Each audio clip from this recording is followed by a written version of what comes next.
It's trending towards a phenomenon as keyboard music is becoming Pavlovian to goaltenders around the world. Those electronic key sounds, it's time for In Goal Radio, the podcast.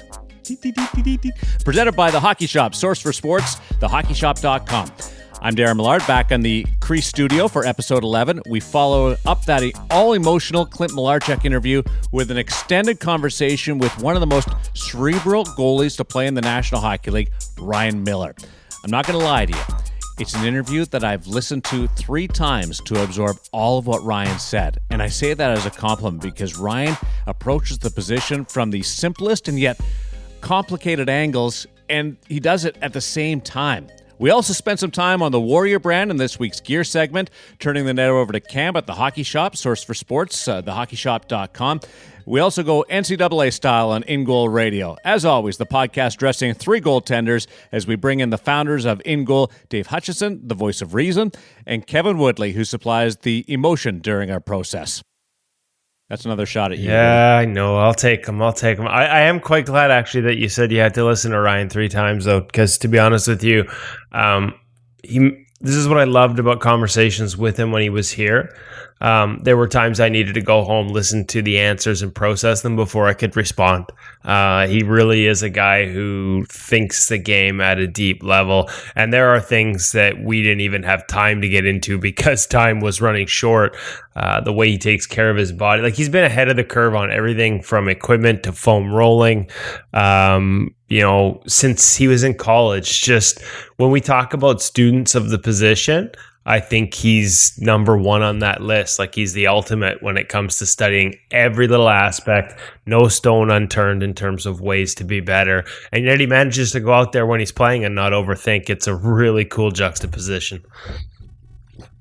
Hutch, we also have our very popular In Goal Radio listener questions. It should probably be named after you because it was your plan, and I know it's your favorite part of the segment, the Millard listener questions. It is. I'm going to get one in there too. Like I'm going to write you guys and see if you will select my listener question. Yeah, with a fake name, and we won't know it was you. You can just send it on Twitter under using one of your burner accounts. We all have those, don't we? Just a couple. I looked at the gear review for Warrior at thehockeyshop.com. That's the site that's brought me in tune with your reviews, Woody. And I'm almost to the point between the reviews at thehockeyshop.com and you and Cam chatting. I'm almost there where I understand about 60% of what you guys are talking about. It's true goalie geekdom. See, Ryan Miller would be there at about 100%. And yet, the Hockey Shop, I believe it was 2 or 3 years ago, got a set of Ryan Miller's returns, pro returns, the Vons. And he has so many custom specs in that pad that even they were left with their jaw on the floor in terms of figuring out all the little tweaks and angles that he had into his Vaughn pads. But this week, getting to be there in person with Cam, we went over the Warrior RGT2 line. And of course, that means the RGT1 line will be on sale soon. Actually, it is already on sale. So make sure you head to thehockeyshop.com, check out the sales, check out their review of the RGT2. If you listen to our gear segment and you're left with more questions and it's not answered in the review, it probably will be, but if it's not, just call them directly. Find the links at thehockeyshot.com. For me, I'm lucky. They're in my backyard, right? I get to go there all the time, get to do these weekly segments with Cam, and it's kind of like a little goalie heaven. The Hockey Shop, source for sports in Surrey. All my gear needs, whether it's getting my skate sharpened, finding a new stick, getting some tape, getting some spray to make sure my gear doesn't stink, all kinds of cool little goalie things that they order. We're going to be featuring for lack of a better term, a goalie specific with special padding batting glove. If you want to go full Henrik Lundqvist, you want to go full Tuukka Rask, they've discovered one at the Hockey Shop and thehockeyshop.com that really is perfect for goaltenders. We'll profile that shortly. They've got all the new lines. They'll have the new CCME Flex 4 on the rack before the end of the month. Custom orders on CCM, Vaughn, Warrior, Brian's, all the top brands, Bauer. It really is like a little slice of goalie heaven. So if you're in the Lower Mainland in Vancouver, check out the Hockey Shop, source for sports in Surrey. And if you can't make it out in person, make sure you check them online at thehockeyshop.com. Reach out to them. We've had a few listeners who have actually reached out to us and told us they purchased gear and did it based on conversations online and over the phone with the staff there, Cam and Dawson and that crew.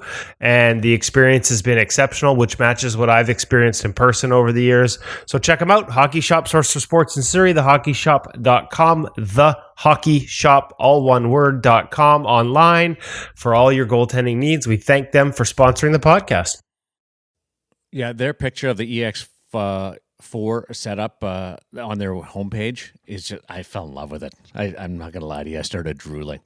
Next week, a discussion about goalie story of the year. I want to throw that one out at you guys and give you guys a full week, and the listeners as well, to think about this one and send us what you think is the goalie story of the year. Return of the backup goalie towel has to be up there, Hutch. It has to be. Jordan Binnington as well, Carter Hart, parity at the position. The season played without a truly dominant performance compared to the pack. There's a few things to choose from, Hutch. Between listener questions and backup towels, you're just driving the goalie universe this year, Darren. Hey, we had a backup towel in the NHL over the weekend. Landon Bowe called up with the injury to Ben Bishop. Not only did he have the towel on in Vancouver, unfortunately, I couldn't get a photo for us because instead of sitting on the bench, he sat in the tunnel on a chair and surrounded by high-priced season ticket holders.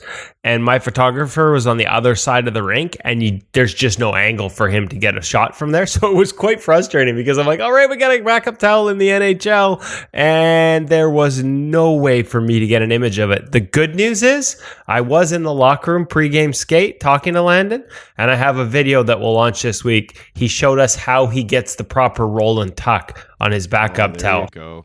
There you go. Nice. From the pros. Important lessons from And where will that video be? It'll probably be on our social media channels, In Goal Mag on Instagram and In Goal Media on the Twitters. Somebody's trying to keep up with Hutch or measure up to Hutch with the big voice radio read.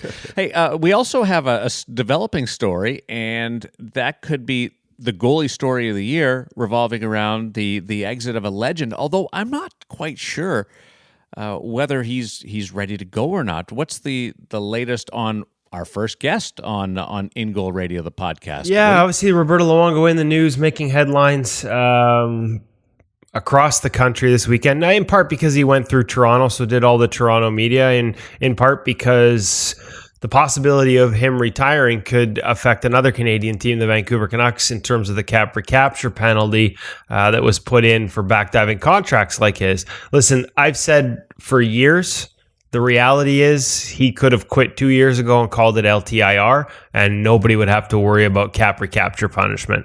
The amount of work, and I got to see it firsthand in person when I was there in Florida with him over the summer to watch his training and be on the ice with him and see some of that firsthand. The amount of work he has to put in on a daily basis to keep going is exceptional, and it also shows his passion for the game. But it's also the kind of thing where you could say, like, listen, I can manage this injury, but no one has to. This could qualify for LTIR, much like Marian Hossa did with the skin rash. But in terms of him actually wanting to be done, I just don't see it. I believe he wants to keep playing. I know this hasn't been the season that he envisioned, but there's been some really good stretches in there when he's healthy, when they haven't, to be frank, played him into the ground early in the year. He was good, and then as they overplayed him, the numbers slipped. I think you see the quotes this week, and he recognizes he's not a 50 or 60 game guy. But I was a little surprised to see, and this was the one question where I honestly didn't have an answer. I believe he wants to play as long as he can. His passion for the game is, sort of unmatched, frankly, of all the people I've met in 20 years doing this job. I wasn't sure if all the work he had to do to play, if he would be interested in doing that as a backup goaltender. I really wasn't sure. Okay, what's a backup in the sense of number of games 20 that to would keep him happy? 25. I haven't had that conversation, but I think in most people's minds these days, like, take a look at it. There are only a handful of guys that are even going to hit the 60 mark this year. Like, a backup's playing 25, 30 in most situations. So 25, 30 games. But you got to still do all the work he has to do every day to get out there and get ready for practice, right? You can't skip the work. Every time he goes on the ice, every time he has an off-ice workout, he has to do this routine. So you don't get to skip it just because you're not starting. You still have to do it. And I wondered, honestly, like, would that be enough for him to want to keep going? But he answered that question this week. He told Pierre LeBrun in Toronto that he was okay with being, he's not with not being the number one guy. And so to me, I hear that, and I know what I know in terms of him wanting to keep playing. And I don't know that I see a guy who wants to retire, and yet everything you hear out of Florida is this may be a guy they may subtly be pushing out the door to make room for a couple of free agent signings. Because if you're going to get Bobrovsky and you're going to get Panarin, you can't really afford to have a 5.3, or I guess the Canucks are eating $800,000, so $4.5 million cap hit on your aging backup goalie. So I'm really curious to see where this goes. I will tell you this, all the people, and I've heard a few pundits out there going, oh, we saw this coming as soon as the contract back dove down to, I think it's 1.6 next year and then 1 million over the final two.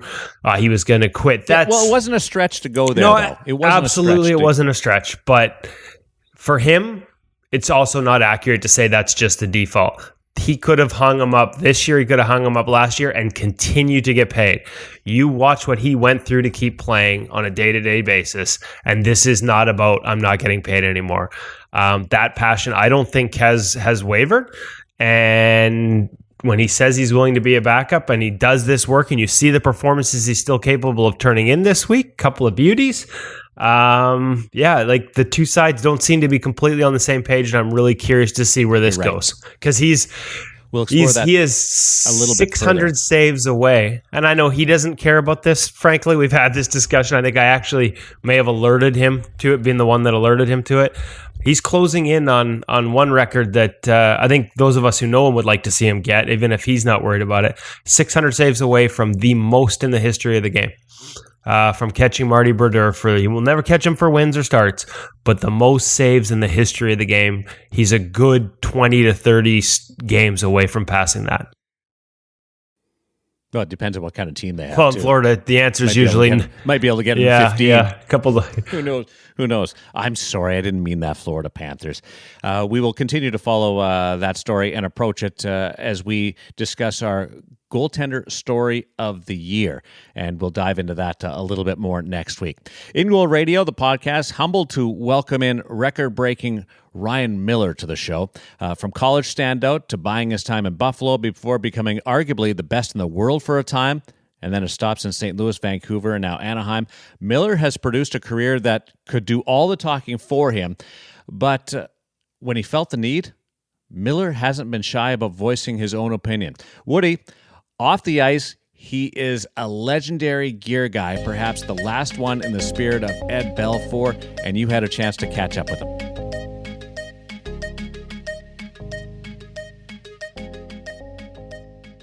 So I just want to talk about this year, and obviously start with, as much as you're still in the year and still playing, that was a pretty big milestone to pass John Van Beesbroek to be the number one American-born goaltender in wins. What have you had a chance to think about it, or is that for after this season?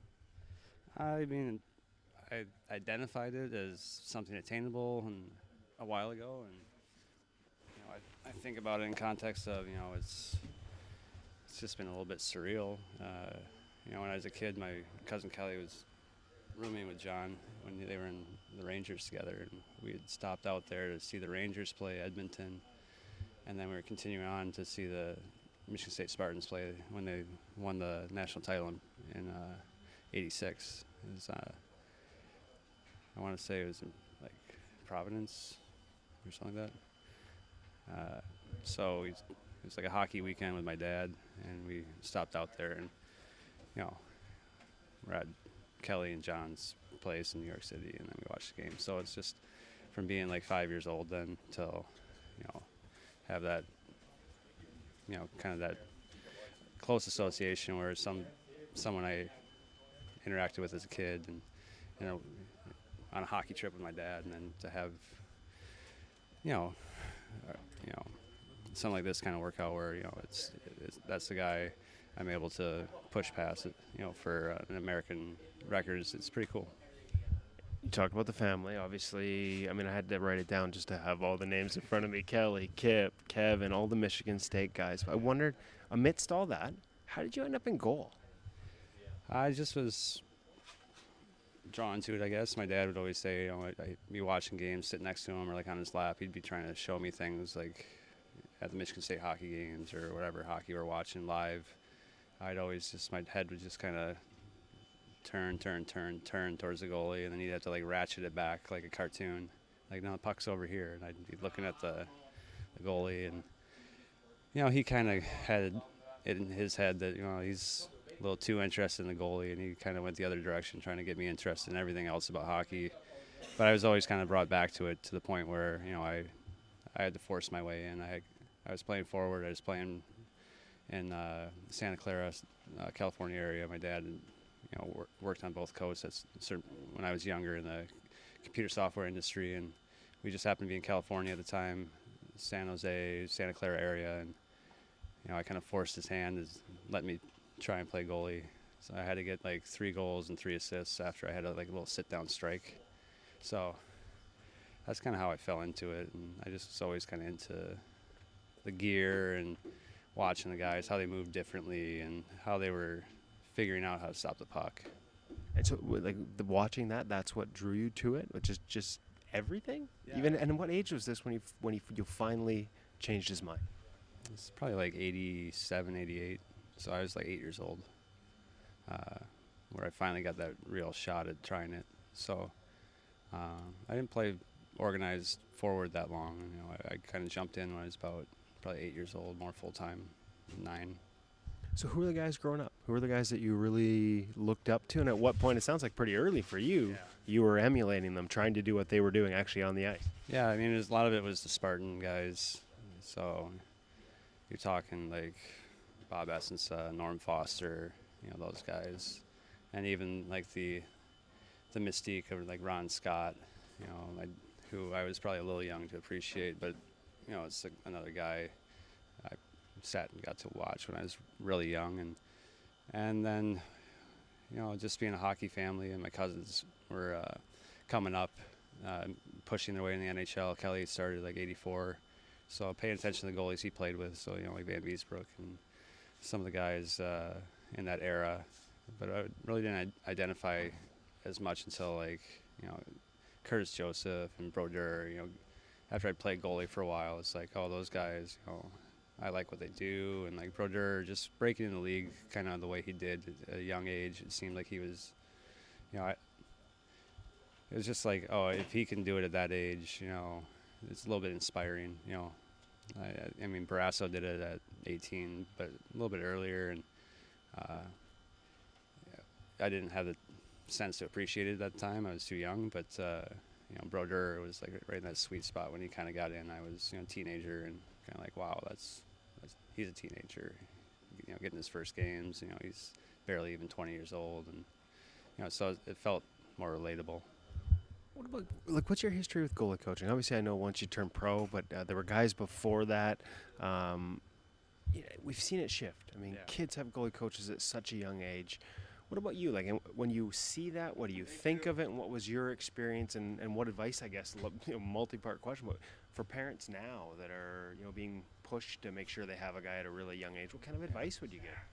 Well, for me, it was all emulation, and, you know, when I showed I was serious enough about it, my dad got me some goalie camps in the summer, and it was more about observations of the coaches around me until I got to be about 16. I had gone to Sault Ste. Marie to find a midget team to play for. There was a shake-up in Michigan hockey. The leagues were shifting, and I had played for Compuware and Bantam, and that shift to midget, or it's like midget minor for Compuware. And then so the major team, I needed a place to play. Went to Sault Ste. Marie, and they had a guy named Terry Barbeau who coached in the different junior leagues, OHL, and some of the Tier 2 leagues. And fell in with him and somehow got along with his grumpy demeanor, but he's a fun guy actually. But on the ice, he's all business, and had a lot of fun getting to know him. But for that first month or so, he was trying to get a lot of that emulation and my habits out of me, where I would C-cut a lot because I was smaller. And when I was 16, I think my driver's license, I was like 5'8", and I might have been 120 pounds. So, I mean, I didn't have a lot of strength in my game. I had a lot of thinking through the process of the game and trying to get speed and using the speed of like skating to make up for lack of strength. So I had a style for sure, but it was sloppy and it allowed a lot of holes. So we spent like the first month doing like one drill, and I thought Terry was crazy, and I didn't know if I was going to work out, but he got some of the habits of not being square to the puck out of my game due to some of those big C-cuts or, shifting my weight to bring momentum back into the play. And when I got being square down, it opened up the world of goaltending where I could do a lot more, and we started checking the boxes of, doing this skill, that skill, and working through the midget into my first year junior. It sounds though like as a younger goalie, would have had to, playing that way, really learn to read the game and develop the instinctual side. And I think, again, I'm not sure where I come out on this, but one of the things we hear from other goalies is they see goalie coaching and that technical coaching at a younger age is maybe these kids don't develop that on their own the way it sounds like you did. Yeah, I mean, I've gone through some pretty big stylistic changes of the way the game's played around me over the years, and I think the biggest thing is reading the game never really changes. Once you get an idea of what the game can unfold in front of you and tendencies guys have and how they present themselves in certain situations, I mean, that starts to become the stuff that gets you through. And a perfect save technique isn't going to mean a lot if the guy makes a good shot, but the sloppiest save technique that sees that shot coming can make a save on it. So I'm always trying to be aware of my technique, but I also want to have the freedom to make a read in the play, and if I mess up, I mess up. Like, I've had some pretty memorable mess ups, and I made the wrong call, and that's the game. But again, like, I remember when you first came here talking about sometimes dictating plays with aggression on purpose in certain situations. That's just one example. Not just being the guy that's passive back there and waiting for everything to come at you at all times. There are situations where that's part of it, but you've never really lost that. No, I think you see guys who have some longevity in the game, their ability to make guys uncomfortable is part of that. It's not always going to be a perfect save situation. It's not going to play out that way. So you just have to be playing hockey.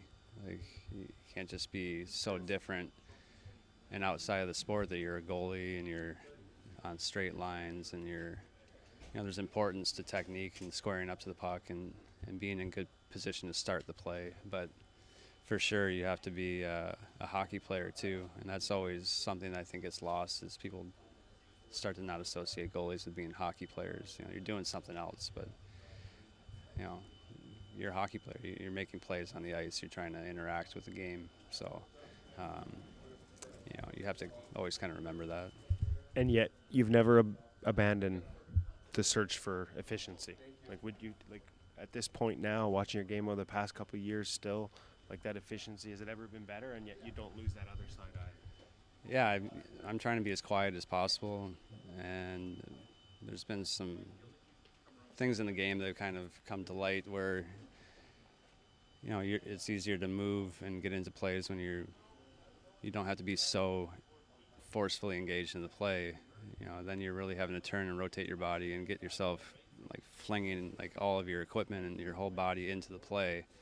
That takes a lot of strength and momentum to do that under control, and then you're probably gonna have to stop all of that momentum somewhere to get in the way of the puck. So doing that in an efficient way when you can set it up the right way is critical. But then from there, I mean I mean, what's better, making a save that's, you know, the lower percentage save, or making the guy miss with a little bit of a, you know, a smart interaction with him, where you still have a save skill in your back pocket. And so maybe making a miss is the first choice, and you still have that opportunity to make the save. So you're trying to, you know, always make the shooter uncomfortable. When you talk about one of those examples, do you mean like being like locked in a little bit? Like when you talk about exerting energy, like we've seen across the league guys start to get a little narrower, a little more relaxed in that stance. I mean, Jacob, a guy you played with here, seems to have really benefited from not being so low and wide and locked in and tense, for lack of a better term. Is that part of those trends you're talking about? Or? Yeah, I think I just kind of did it naturally.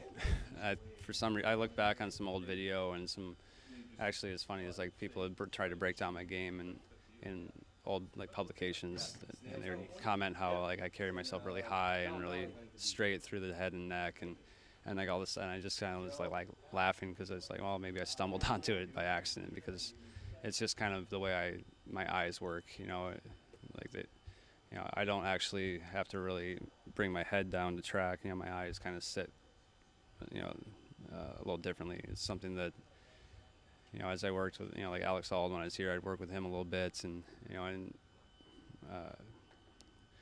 you know, we were trying to do that tracking down stuff, and what we found is I kind of did it naturally, but it was not as obvious the way my equipment fits me and the way my head and posture is, that I'm doing it the exact same way. It's just you don't see it happening the same way. So it was kind of interesting that how you were already there. I feel like I was kind of already doing it. It worked for me. So that's another kind of thing. It's like you don't always have to be into the fad of, you know, you have to kind of find what works, which is why it's good to concentrate and practice, get on the ice, and just work through the stuff that you think is going to work for your game. There's a lot of different save selections now. There's a lot of different things that can work for a goalie, and it's not going to be right for everybody. Last one, I want to talk about gear, because I know you're meticulous about it. We could probably do another whole segment on this one day, but time, the bus is gone. I screwed you on the bus. I might have to offer you a ride, except I'm in a rental car. It's not pretty right now. Was the fascination you talked about it always there? Do you have a favorite piece as a kid? Was it something you got as a present, or something that you were like a first pro piece? Or I think your parents probably once you were in goalie, I remember you saying you had good equipment. But. Yeah, my parents are great about it. I mean, once they figured out I put my time in, the work in, and I wanted to do it, I was serious, and you know, they were good about always getting me what I needed. But that said, I was already, you know, taking apart stuff and making it better. And my favorite projects were like, I'd build my own chest protectors, so to speak. Like I'd added, you know, my own shoulder floaters, you know, even in like midgets and juniors, and or like just getting hit on the index finger. Like, I don't know if younger goalies would even appreciate this, but like back in the day, there was like no finger protection at all. There's actually gloves that didn't even have it. It's just, I mean, when you bend your fingers, it's just there. It's like you're not supposed to get hit there, so why put a pad there? So one of my favorite projects I did was I took foam and plastic. You know, my dad had old equipment sitting around. I used to just carve it up. You know, I'd steal it all. And I mean, he had his stuff for men's league, but it's just like just random stuff sitting around. I just take it and I take pieces I needed, and I built a whole finger protector that was like curved, it sat on the stick the right way, and like I had it dialed in. I had raided my mom's sewing kit, and I got all her elastic, and I had taken home economics class, so I knew how to do certain kind of knots and quilting needles and like all this stuff, and I had like all this stuff, and I built this whole inner hand protection for my like old Vaughn blocker, like I think it was in juniors, because I just kept getting hit. So that was kind of like the bug was, you know, if I didn't see something that was working for me and it wasn't in the marketplace, you know, I was just going to take care of it. Build it yourself. Yeah. So that was like the fun part of it for me. And has that continued? Because I mean, and you obviously have to be careful. Everything has to be approved by K. But we've seen you take pieces home and tinker here and there. You're maybe the most meticulous about your gear of anybody in the league right now. Do you wear that with pride? Yeah, it's changed though.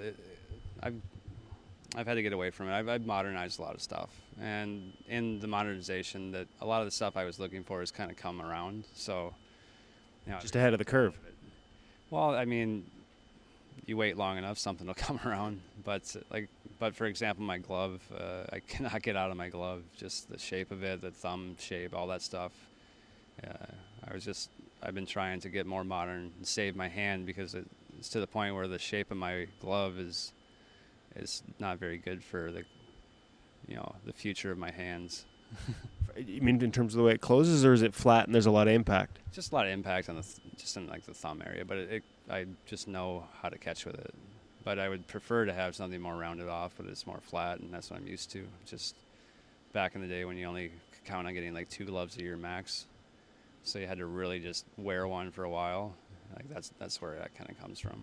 Guys get a lot more gloves these days. Yeah, I mean, guys are changing, every couple games if they want to. Sometimes it sounds like a waste, but once you've had a few injuries to your hands, it starts to make more sense. So it's hard to blame them. You want to be protected, and the puck's only going to keep coming faster. The technology in the sticks is such as it's not going anywhere. It's kind of like golf. At a certain point, maybe they're going to have to keep it at a certain speed. Or soften the pucks. I don't think they're going to give us that much free reign. Now, do you have a piece that you remember as a kid? Like, other than the stuff you built? Like, is there a favorite, like, set of pads or a mask, or what jumps out? Yeah, I just kind of I remember when the pro style masks weren't legal, and then finally they're going to legalize them, but they approved ones that were super heavy and super awkward because they thought that was going to be more protective. And I got a big Badger mask, but it was the one that was approved, so it was so heavy and big and awkward, and I was like in, I don't know, like Pee-wees wearing that thing.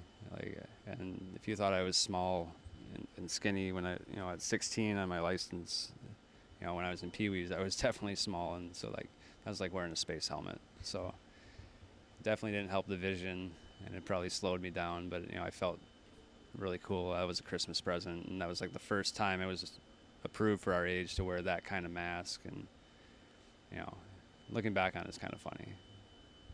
Some guys, what I've seen amongst some of the younger guys, the answer I get to gear questions, you and I could probably talk gear forever, and I've annoyed you many times over the years with lots of questions, but I ask guys now, and they honestly don't know. Now, they must just be smart enough not to engage me and start a long conversation, but a lot of them really don't seem to know. Does that surprise you at all? Yeah, it does surprise me. I mean, it's your livelihood at this point.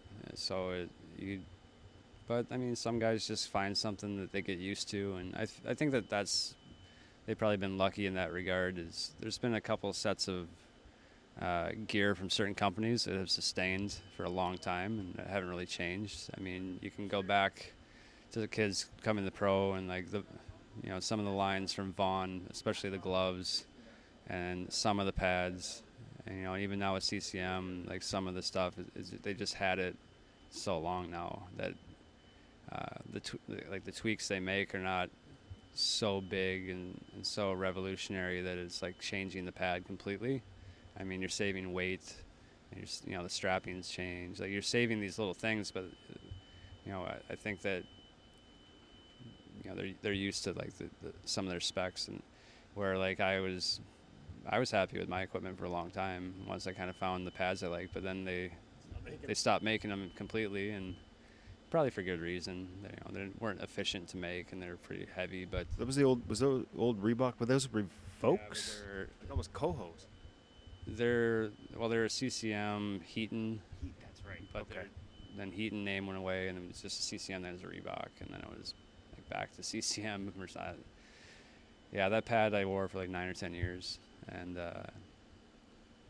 it's just funny, is because I took them apart when they said they were getting rid of them. I just took the whole thing apart, and I took a brand new pair of pads, a sample pair, and I was like, just send me a sample pair you guys do not ever expect to sell. And I just took them apart, and I laid them next to each other, and I was amazed to find the similarities inside. Like, oh, so this is almost the same as that. So it kind of helped me in my head be like, okay, that's kind of the same. We just have to get used to some of these newer features, and But like I took everything apart. They couldn't make my glove anymore. They shipped everything over to China, and they sent me versions made in China, and like, they just didn't have the understanding yet. Where I feel like now they've had 10, 15 years of making gear, they kind of get it. So some that gear is not, it's not bad now, but at the time I was trying to get the stuff I knew. It was different foams, it was different plastics. I mean, I put the glove on, I was like, if I take a shot with this, I might break my hand. So I just got my old glove, took it apart, like pulled every seam, laid it out against the newer glove, pulled that apart, looked at it, made a bunch of notes. And Brent Woods, who works at Vaughn, he'll probably kill me for saying this, but like, he's amazing at detail, and he took all those notes, put together a version of equipment, and then tested it. I gave him feedback. He changed it, and then that's the glove I'm still using. Like we got to the point where it felt almost identical to what I was used to, but it had a lot of modern features, and it closed about the same way. But that's kind of the lengths I went to, but no one probably would do that now, but like they sold the machines. Like they couldn't even make my stuff. Like I was like, just make them for me. And they're like, no, we already sold the machines. We physically cannot make them. So I was like, all right, well, we got to figure it out.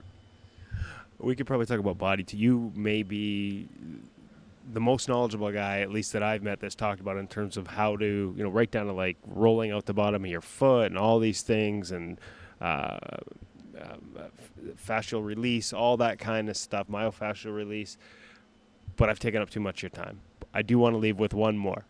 Your dad was resistant. Bodie's 4 now. Yeah. He's on the ice. Yeah. If he wants to play goal, is that no problem with Ryan Miller? I'm going to take the same approach my dad did. He's going to have to skate.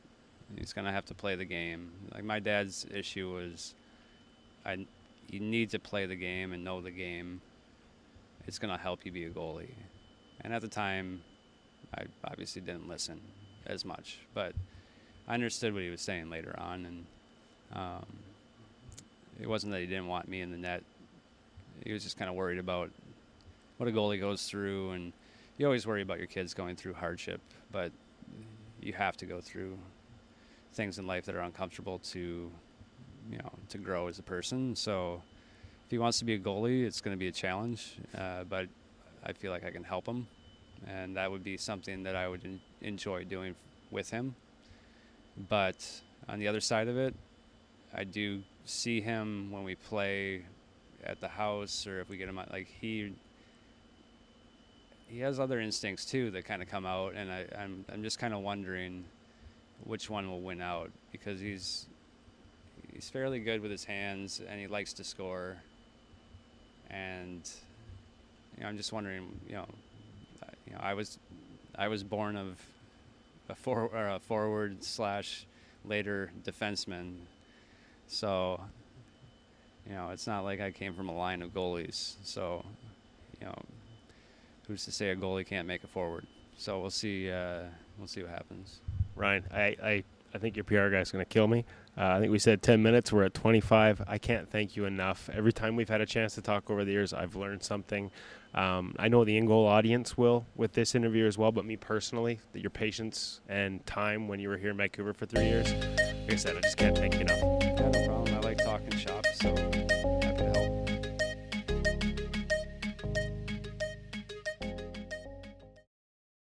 He's so calm, so relaxed.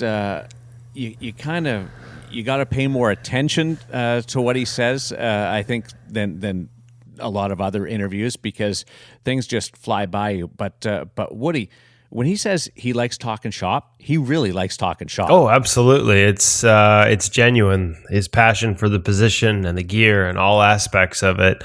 I can be a bit of a pain in the ass for visiting goaltenders, and for guys that play here. I mean, I'm in there on a daily basis with questions about gear and reads and the position and technique. And if you play here, I can imagine that would get a little bit maddening at times to have to deal with me all the time. And so when he left as a free agent, I sent him a note and just to say thanks, sent him a text just saying thanks for all the time over the years. And he sent the response back. He's like, no, no need to thank me. Like, you were trying to understand the position better. And I wish, he kind of wishes more people would do that, right? So if you're willing to listen, and like I said, I had to go back many times and listen to his responses to make sure I understood them, and then come back a day or two later with a follow-up question, because he does really sort of think it to that level, and I'm a little bit of a slow-witted guy myself. So it's genuine. There's just you heard it there. It started at a very young age, the way he thinks the position. And yet interesting that for a guy who is as goalie geeky as anyone in the league, some of the advice we hear from him echoes what we hear from other people. You still have to be a hockey player. You have to learn how to read the game. We hear other guys and other players talk about, letting your kids play forward as long as they can. That's part of that, like reading the game, understanding the game, being a hockey player, not just being stuck in your goaltending bubble. And I think Ryan does that while still having an eye on technique and efficiency in a modern game. He likes to dictate. I remember when he came here, he talked about, I still feel within my crease, I should be able to, in some ways, affect what's going on in front of me with other shooters. My positioning can sort of set them up to make the plays I want them to make based on what I give them. And so it's possible. He's less aggressive in how he does it now over the years than he was, say, in his Buffalo days. But it's possible to be that model of efficiency and still bait shooters. Go back to that question that we had Thomas Greiss answer about baiting shooters. Like Ryan Miller, for all the modern technique he's added to his world, still will show extra depth when he wants to force a guy to make a pass. He still does things to sort of set other shooters up to make the play that he would like them to make. And there's a bit of a lost art in that. Making the shooter uncomfortable. It was the phrase that he used that I wrote down, which got me thinking about how you dictate the play as a goaltender. A couple of things that I want to throw out at you, and you and I are on the same team when it comes to slow-wittedness. Thank goodness Hutch is around us to help us out with all the things that need to be a little more intelligible. The biggest thing is reading the game. The game never changes. Another one is talking about he's aware of his technique, but he wants to have the freedom to be ready to make a play. And another one is you have to just play hockey. It's not always going to be a perfect save situation, so you just have to play hockey. That one got me thinking as well. Yeah, again, just for a guy who really has increased and improved his efficiency over the past, continuously throughout his career, especially since he left Buffalo and got introduced to some different ideas and different voices. Not that it was inefficient to start with, just you can improve your technique. You can improve your efficiency without being stuck in it, I guess is the way I would hear all that. You still can, like I said, dictate. You can still go outside of your technical foundation when you need to. You can't get locked into anything. And, I think for him, technical elements can't eliminate the freedom to move. And frankly, to be honest with you, good technical elements shouldn't do that. Like, you can increase efficiency without being locked in. And that's why I think some of the things that he did sort of add to his game later here, some of the new concepts he was introduced, he mentioned Alex Ald, some of the sort of modern tracking stuff, it really resonated with, it resonated with him because I think he already did some of it, but also because it was a technical element that maintained all that freedom to move for him. Explain this one. And Hutch, you're a massive proponent of puck tracking, so you're right on board with this conversation. But what Ryan Miller, what he talked about puck tracking, and it came naturally to him because of where his eyes are on his head. Is he talking like physically that his eyes are? I know this is this bizarre thing. I never thought I'd be talking about this, but they're set back in his like skull? He's just they're set really deep and so his eyes are set deep back, and so he's always been a guy that has tracked and followed the play with his head, not with his periphery. Like, you still have to look off pucks, you still have to see what's going on around you. You can't become so puck focused that you're not reading the game. I mean, Ryan Miller reads, but he has to turn his head instead of using the peripheral vision that somebody else. He always has, and that's because, as you said, because as they discovered as they're going through this, he'd already done a lot of these things naturally because of how sort of deep set his eyes were in his socket. And so for him to see properly, he always understood that he had to move his head as opposed to relying on periphery, letting pucks get underneath his vision. He was very good at keeping his head down over top of the puck.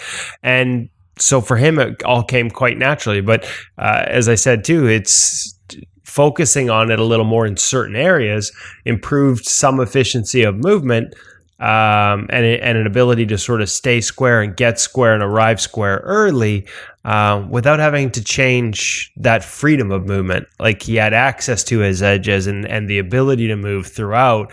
It wasn't a technical element that locked him up in any way, because as you can tell, it's not something he ever would have embraced. And for him, like you said, it was already a part of good goaltending in his world. It was already something he did.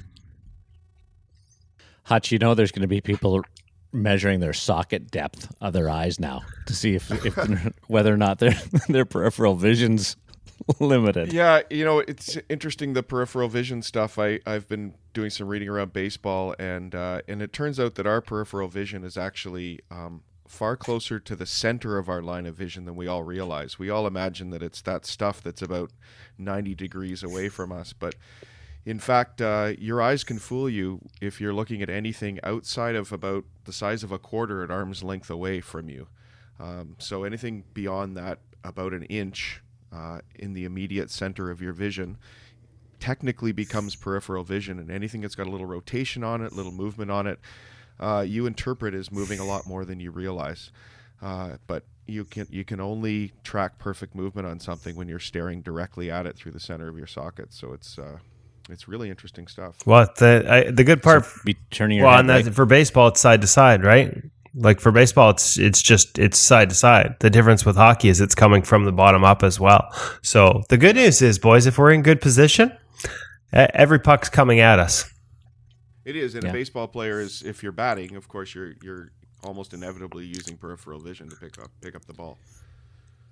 Hey, what's the legendary story about Ryan Miller and when he played in Vancouver, heading out to the hockey shop in Source? I don't know if it's legendary. We may be sharing this with the public for the first time, but I remember getting a call from the boys down at the shop. You wouldn't believe who came in. Just randomly showed up. I can't remember if the Canucks were on a break or if it was an all-star break or just a weekend, or family was out of town, and he just went to check out the gear. And because he is who he is, spent a fair bit of time in there and really had all the guys. Like I said, the one thing about the hockey shop, if you work in the goal department, you're a goalie. They aren't just pulling people off the street. You're a goalie. You're passionate about the position. You played it for a long time. That's the expertise that you get when you shop there and shop with them at the hockey shop and hockeyshop.com. Not to turn this into an advertorial, but so they were all just geeking out that Ryan was in there. And like I said, when he starts to talk specs, you heard the passion. I mean, taking equipment apart right down to its core to see how it works. If he hadn't made it as a goaltender, he probably would have been a gear designer. And he just had them wrapped around his finger listening to how he has his gear and his gear specs, and evidently spent quite a bit of time in there, just dropped into, remember we talked about, Darren, how much time do you spend in the shop checking out the gloves, checking out the sticks, checking out the things? Exactly. Ryan Miller did that too. Well, someone that was very similar to Ryan Miller in the gear experimentation side of things was Tim Thomas. He was fanatical about playing with his equipment. He seemed to wear a different set or set up from game to game. And part of that was his relationship with Pete Smith. Kevin, on another road trip to the hockeyshop.com, source for sports in Surrey, with Pete Smith's latest invention on the Warrior side of things, as we head back downstairs with Kevin and some gear talk.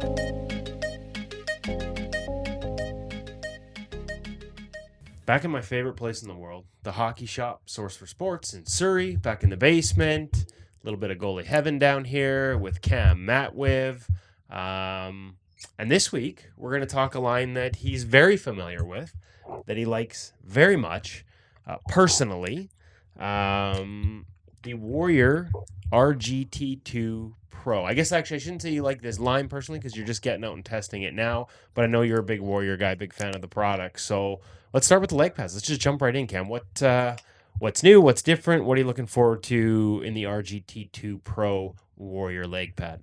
Yeah, so basically tradition, again, sticking along with their what they call tradition redefined, I would say, for their first GT line. So the GT2 now, what they've done is they've made the pad a little bit stiffer up at the top of the thigh rise. Is like the pad kind of, would settle and got quite a bit soft in the older G2 line. So they've added their hypercomp material, which is their hard carbon, into the upper thigh portion of the pad. So from the knee up. That's correct, yeah. So what that will do, is provide some more rigidity when you're down in the butterfly, but also some more structure for when pucks are hitting it. It's not going to push the pad back or anything like that. The pad's going to maintain that structure in the butterfly forward. And just let's go back. Let's rewind for a second. When you talk about traditional, let's differentiate between the two lines, because we haven't talked about last year's.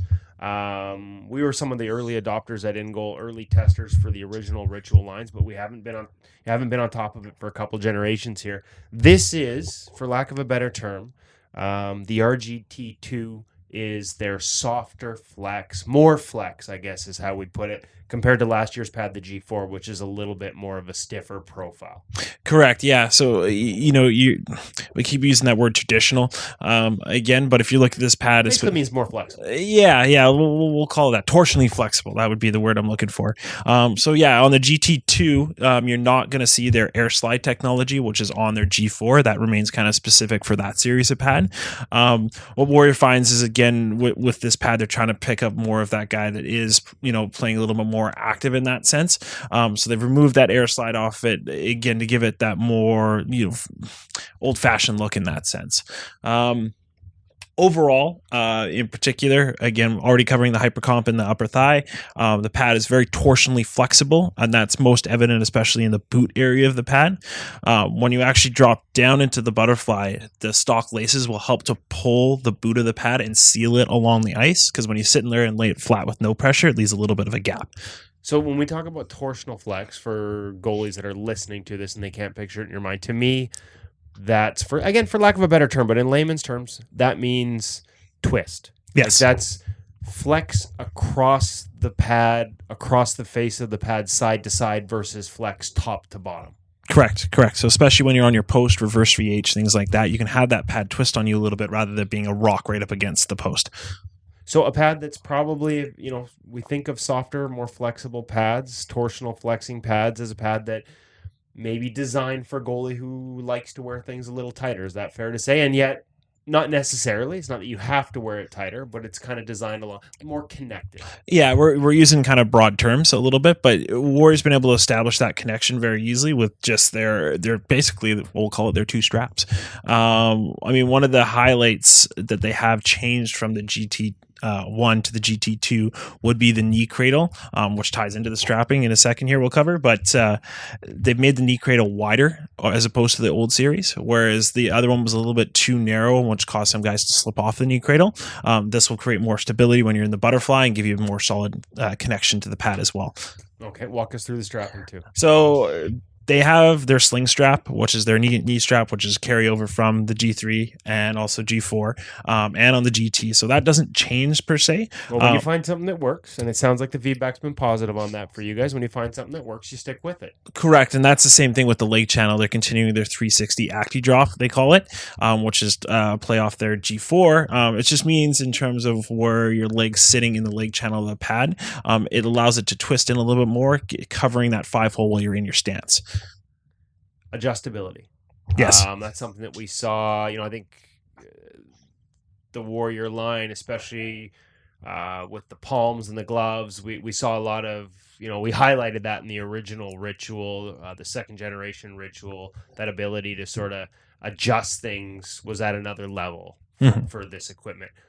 Where's the adjustability in the pads on this one? So that all remains, and it's some of the similar features that you've seen before. So, for example, the knee cradle wrap, you can adjust it in to get a little bit of a tighter fit. You can bring that out a little bit more to get a little looser, or just take it off completely and go down behind your calf for the knee strap.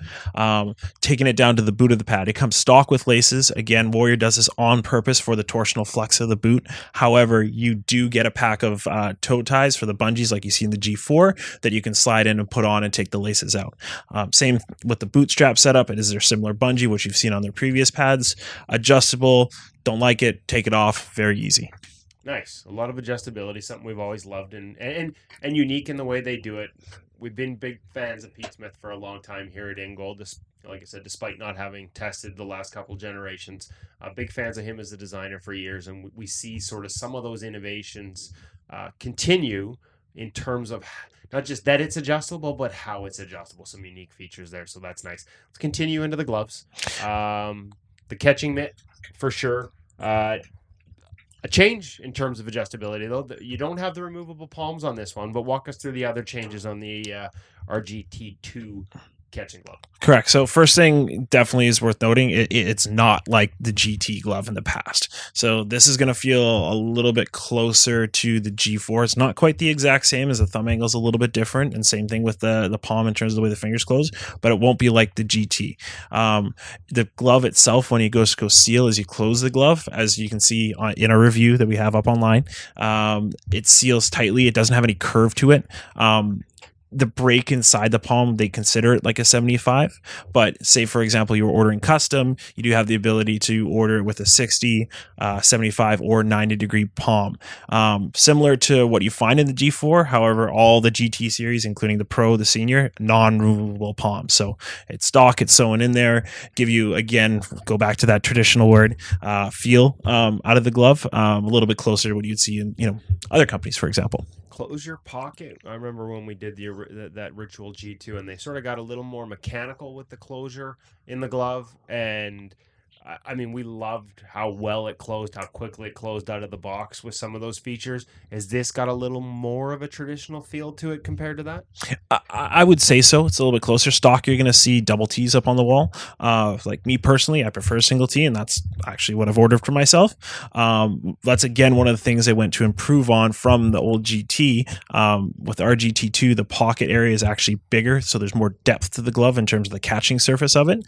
So, again, a little bit more focused on snaring those pucks rather than knocking them down. Blocker, as we switch there, again, lots of adjustability, including the palm, which makes it replaceable. So if you wear it out, you can get a new one, which if you play a lot, and blockers tend to be a durable piece, can become problematic. Not the case here. You can replace it if it wears out. And like I said, lots of adjustability. Just walk us through the RGT2 Pro blocker. Correct. So the blocker itself kind of maintains that feel that Warrior's already produced with their blockers. The board itself is a little bit thicker, so they've added, again, a bit more of a durability feature for that. That features their hypercomp material and their whole front face of the blocker itself to get that good punch that you're kind of looking for. And I guess, as you allude to before, the palm is removable on this. So unlike the Trapper, you can adjust it up or down to really find your fit that you're looking for, and take it out and wash it. That's one of the best features of it for sure. So no stinky mitts. That's the goal. And the thing I liked in terms of not only is it removable for replacement and washing and all those good things, but you can adjust it in terms of where the hand position is relative to the face of the blocker, move it up or down a little bit. Yes, that's correct. Yeah, like we alluded to there before, it's a fairly simple process. It takes 2 minutes to change. All right, so that's the RGT2 by Pete Smith and Warrior.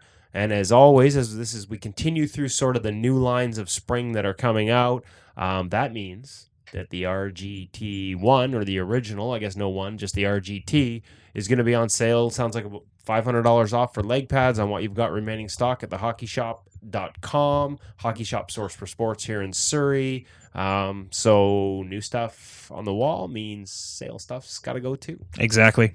What about, there's a review online at thehockeyshop.com.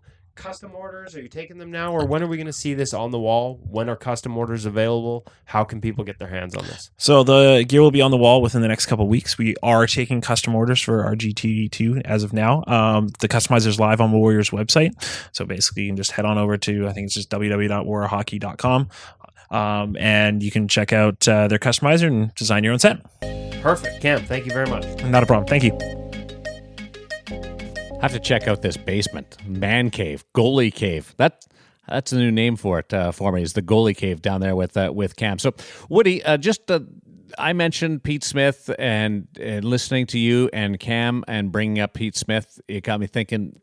maybe not everybody knows who Pete Smith is and the relationship with Well, Warrior. quick aside. The basement, check the social media this week. Check the Instagram. I've got a little 30-second video that'll show people what that basement is like. I actually had some Russian goaltenders in town this week with a coach working with Ian Clark, and they weren't able to make it out. I showed them the video on the last day, and they were just showed them this video I had on my phone of what that basement was like, and they were kind of bitter that they didn't get out there. So I'll make That's everyone mean. else bitter too. We were working on getting them there. It didn't happen. Pete Smith, obviously, if you're a gear geek, you know the company Smith. That was him. His history goes well beyond that. He's kind of like Ryan Miller, frankly. I remember early in his days with Warrior, him telling us stories about, creating gear and making gear in his apartment.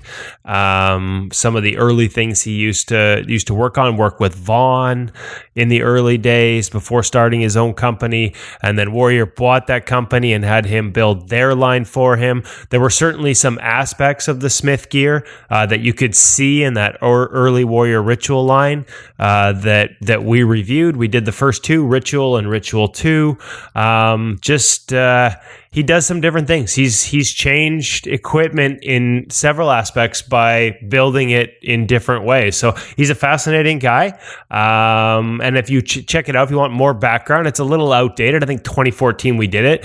But before we get to listener questions, we have an Ask a Pro segment, a sort of Q&A that we did with Pete Smith that you can find on the website at ingoalmag.com if you do a little search on it. Maybe we'll even pull that one up to the homepage, Hutch, so people can get familiar with Pete Smith. And he's a fascinating guy who will probably have to get on the podcast here one day just to talk about gear and his history in the game, because he's seen it through many iterations. Started back in the day when they were probably still stuffing pads, and now he's one of the guys who's leading a charge into new innovative ways to build it. Yeah, some really Did you interesting see stuff what in just that. happened there? Sorry, just some really interesting stuff in that Ask a Pro, so do go check it out. I mean, one of our readers asked Pete what his greatest contribution to gear was, and he said the modern day knee lift, and goes to explain where that came from. Another innovation he talks about is the binding list design, and when he created that. So I think you'd find some really interesting answers in there if you go check it out. And I think the one thing on this new gear I found interesting, and we didn't address it when we were talking with Cam. I meant to and forgot. We'll have to ask Pete. Really two distinct lines for them. One sort of modern, and this one going for a traditional, more flexible feel, as I mentioned in the interview. But their answer to better sliding in the G4 line was something they called the air slide. And so instead of material, we've seen Brian's with the really hard surface in the new material. Bauer with the hard surface in the new material. Brian's with the OptiSlide with Primo. Vaughn's got their quick slide we talked about last week, which looks like Primo, and they say it's got an extra layer. Like all these companies have come up with new materials. They actually their air slide actually created sort of pockets where the material's not touching the ice to try and improve the sliding in the G4. But it's not in the RGT2 line. They didn't transfer that over, that faster slide. And I guess the reasoning would be something that modern or that different doesn't really appeal to that people wanting that traditional soft flex. But I kind of found it interesting, kind of opposite of the way Bauer's gone, right? Bauer tried to create a soft, flexible 2X Pro Pad, but with all the modern features, fast sliding and active rebounds. Warriors really gone traditional the whole way, and they didn't add sort of that modern element to their traditional pad. So two different approaches, and just something to keep in mind when you're trying to pick a pad for yourself this spring. Yeah, great options for everybody, one way or the other. Time for listener questions, and we're going down three different paths today, and starting with Woody, and a question that is sort of on the preparing side of things.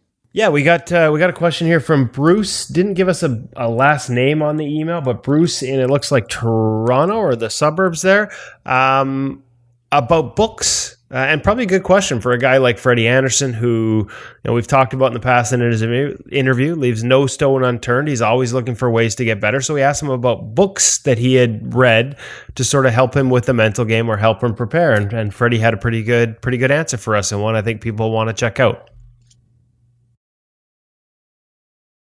Did you read Rise of Superman? Yeah, I did. Yeah, I actually read that a while ago back in Anaheim, and it was it was very mind-opening, but also in a way confirming in some of the stuff that you already do. And it's really interesting once you start like learning from other people and really learning that you might be on the right way, on the right track already. And it's a nice reassuring thing sometimes if you read about people's work that are really research their stuff and have similar experiences as you do. So that's another good book I'd definitely recommend. Yeah. I mean that's really the main thing about the book is to try to get in a flow state, and I think as a goal you call it being in the zone or playing out of your mind, basically. So you don't think, you just play, and you just you see the puck, stir up the puck. As you're talking to him, I'm flashing back to last week's episode where Woody admitted that he hadn't read a book in like 35 years. And Hutch is on Twitter talking about the 7 books that have influenced his life, and you've probably read them all in 6 days. So two very different approaches to the mind here on the In Goal Radio. Listen, I might have read them in 6 days, but it was also probably 10 years ago, so fair enough. And listen, in my defense, I've got 2 daughters, now aged 15 and 11. So I read books. They just all happen to be short with lots of pictures, and I was reading them at nighttime. So it would have been like a children's book festival. I'm a big fan of the Scaredy Squirrel series. That's me every time I play. Scaredy Squirrel. Skates, listener question going down the area of what you put in their feet and the advancements there. Yeah, no, we had Madeline in Minnesota, Madeline Rogers. Madeline Rogers in Minnesota sent us an email asking us about, we did the CCM FT2 skates. I have trouble saying that.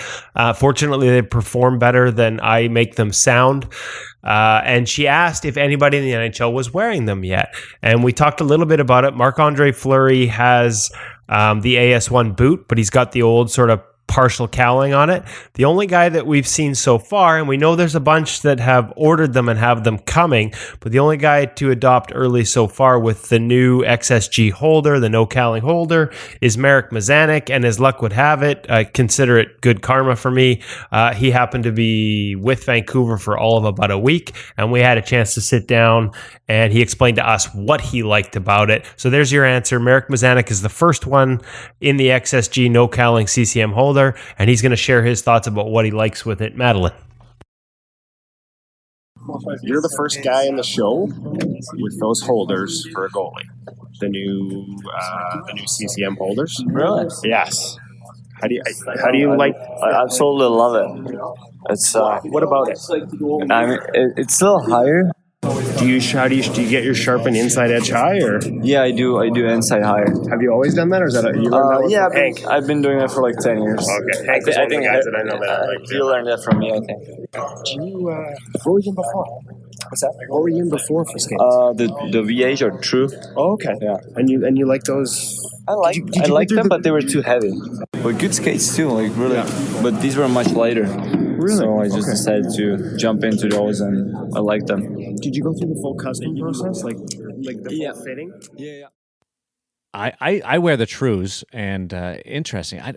They don't feel any heavier, but I know that there is a weight difference. Well, mine are VH before True adopted it. They just feel like slippers. So all of this stuff about fully customization, that's where I buy in, especially if you're on the ice in summer at camps. If you're a goalie coach, it might be more important for a goalie coach, Hutch, somebody that's running camps, than the actual goalie themselves to have these new customized skates. Seriously, we've seen coaches lining up to get scanned for skates when they talk to another coach about how comfortable their custom boots are. That's true. They come into the pro camps to fit the pros, and all the coaches line up to get fit for the same type of feel. And think about it, guys. Why do you think it's most common to have the old, like, nobody wears the old graph outside of Carey's cowling? Nobody wears the old graph as much as old coaches. They're just a softer boot. Yeah, more slippers. Yeah, and I will say we have the new CCM coming for us on a custom fit basis. So we're going to walk everyone through the complete process of custom and what that's like and how it feels in the coming weeks. It was eerie when you were talking about those skates a couple of weeks ago, and the foot molds lying out back behind the back door. Like when you painted that picture, it's not exactly how it goes, but that image that you set up was just goofy. We were in Montreal, and when they explained how they were going to do this, I don't know why I went to that, but all I could picture was this mountain of old feet piled up in the back of a warehouse. But I guess they don't get piled up like that because in case you need new skates, they keep them on file. So it's actually going to be storage full of these fake feet. Somebody's going to have, I'm going to give some poor kid nightmares. Forget Scaredy Squirrel. Well, or somebody's going to put one in their mouth, which we do normally on this podcast. Foot in mouth, I like. Hutch, let's get you in on a listener question. Well, we've often talked about how patience is really important in goaltending, and so one of our readers wrote in and said that he'd played golf with you, Darren, and so I'm guessing he's a very patient goaltender as well. Tyler and Berkeley from Saskatoon would like to know, what is one rule you guys would like changed or added concerning the goaltender position that you think would make the game better or more exciting to watch? Could be anything, they said. So, Darren, how about you start? I know Tyler really well, and that's a father-son goaltending tandem. So much like you, Hutch, a father-son. So I think that is really cool when dads, and I see these pictures of you and your son and Tyler and his son, and that gets to me. But you know what I'd like to see changed, just a pure experimental side of things, is not being able to freeze the puck unless you catch it. Just to try it. To keep the game moving. I know everybody's going to think I'm completely nuts, but I just like to see that. If you go down, you can't freeze the puck on the ice. That's one thing I'd like to see. Masochist. We're going to be union busters here today, I think. Your card has been removed. Because I've got one that might upset the union as well. Look, the easy answer to this, I think, probably for every goaltender is get rid of the trapezoid. And we'd probably all love to see that so that we can all handle the puck even more. However, if I were to go away from the easy answer, I think that any puck that goes up into the netting should remain in play. I don't see why it's different whether it hits netting or it hits glass. Just keep it in play, and that will enable scoring to go up in the game without us taking anything away from the goaltenders, save for the ability to just ramp a puck up into the netting to get a stoppage of play. So there's my union busting rule change. I play in a league that does that. It's the 2/3, the 3-on-3 rinks, the smaller rinks, and it's awesome. I love it, and it drives me crazy during pickup games when the puck goes off the netting and everybody stops and there's a change of possession and you reset. Just keep going.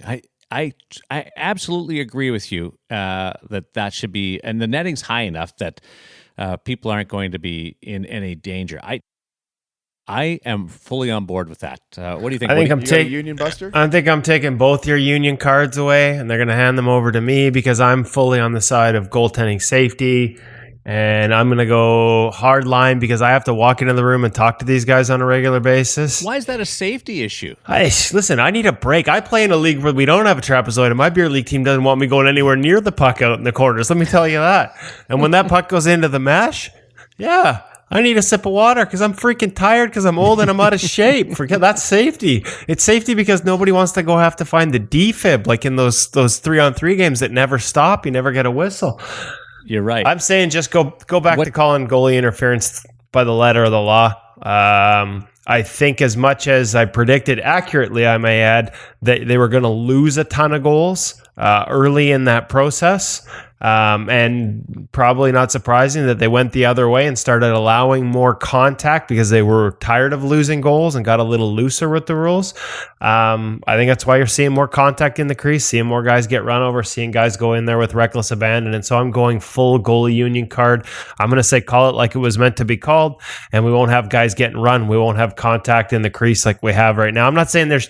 I guess I'm being a little bit soft, admittedly, but I just think it's a slippery slope. I think you got a point there. We've gone too far the other way. There's goalie interference. Well, there's goalie interference when it comes to traffic and battling, and then there's like the basketball charge where they're just taking the puck too hard at the net with reckless abandon, and that's the part that I agree that needs to be really examined. And I think that goes beyond Kevin's idea, really, because according to the letter of the law, if you're carrying the puck, you can go right through the goaltender, can't you? And we need some way to deal with that, because somebody is going to get hurt soon if we don't come up with something. That actually, to be fair, would really be my answer. I just don't know what that rule would be. I don't know how we can regulate that and take away, without taking away from the game as it is today. But we have to increase safety for goaltenders in that respect, for sure. Such a suck up. Right back to trying to get your card in your pocket. Well, That's all you were doing I'm there. I'm just trying to defend all the guys in Surrey, BC from seeing Woody go snaptastic, because we know that's happened so many times. Okay, so quick Woody Snaptastic story. Not that I'm like this anymore. I was once tossed out of a league forever. It wasn't a suspension. I was told I was never going to be allowed to play for absolutely, and this was an ignorant thing by me, for absolutely hammering, like raining fists on a guy with a blocker in a crease collision. Just happened to have a video running on my crease because we were reviewing a new set of gear. I think this is how long ago it is and how much I've changed. It dates back to the original Brian Sub-Zero. And the video caught him skating through the crease at full speed and throwing out, like way out of his way, chicken wing right into my ear as he went by, like basically just complete blindside headshot, which sent me into Snaptastic mode. So I managed to get my lifetime ban reduced to a 10-game suspension. The power of gear reviews and video. But I must admit, as a guy who has had concussion problems, pretty ignorant to be mad about getting hit in the head by hitting another guy in the head on my part. Will that video be available at ingoalmag.com this week, Kevin?